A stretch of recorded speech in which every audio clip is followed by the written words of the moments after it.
behind my hair, but let's talk about becoming an owner-operator.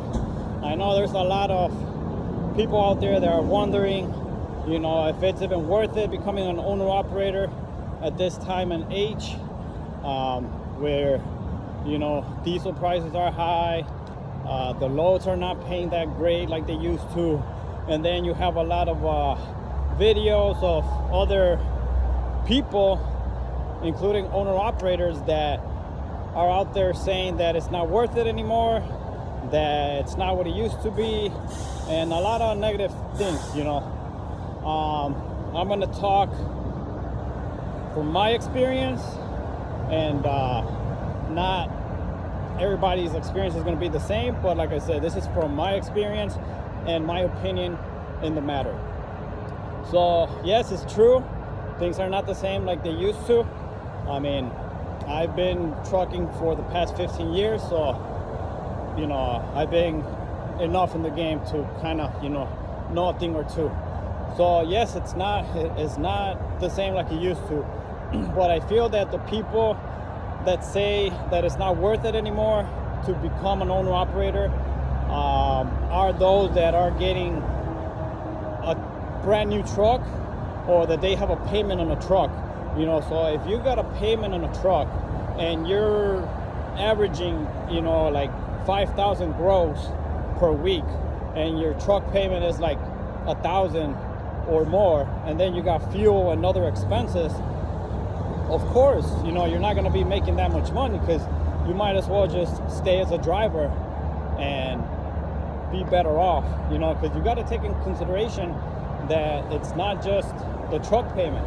You got IFTA, you got cargo insurance, you have parking, you got maintenance, workers' comp, if you have to have it in the company that you work for.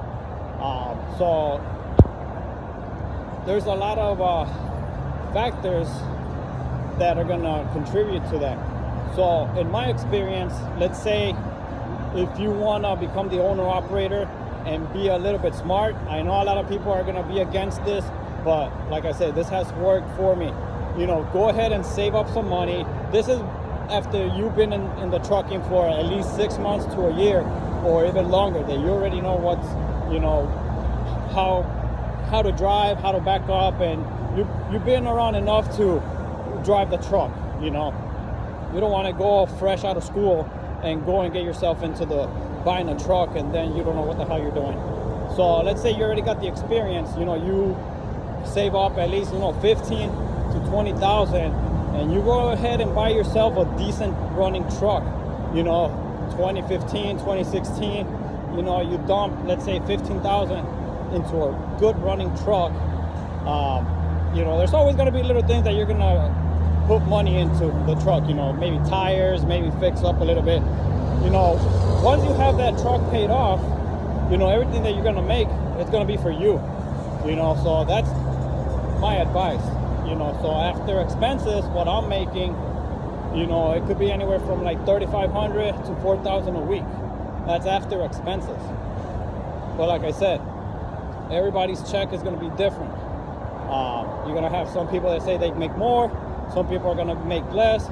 It all depends on the market, where you live, where you're running, what percentage the company is taking from you. Also depends if you open your own MC. I don't have my own MC.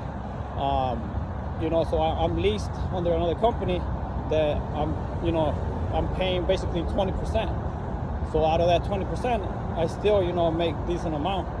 And, everybody is going to have their own numbers, but that's my opinion. You can still make money in this trucking if you know how to do the things. Another thing that's going to help you, not only by buying the truck, it's you try to do your own maintenance. I do most of the things. Sometimes knowledge and tools are not there, so I got to take it to the shop. But for the most part, a light, air compressor, alternator, starter, things that you can do yourself, that you can save $400 or $500, even $1,000, that's gonna help you in the long run. So hope this helps. Don't be discouraged. You know, there's still enough, you know, money to go around for everybody.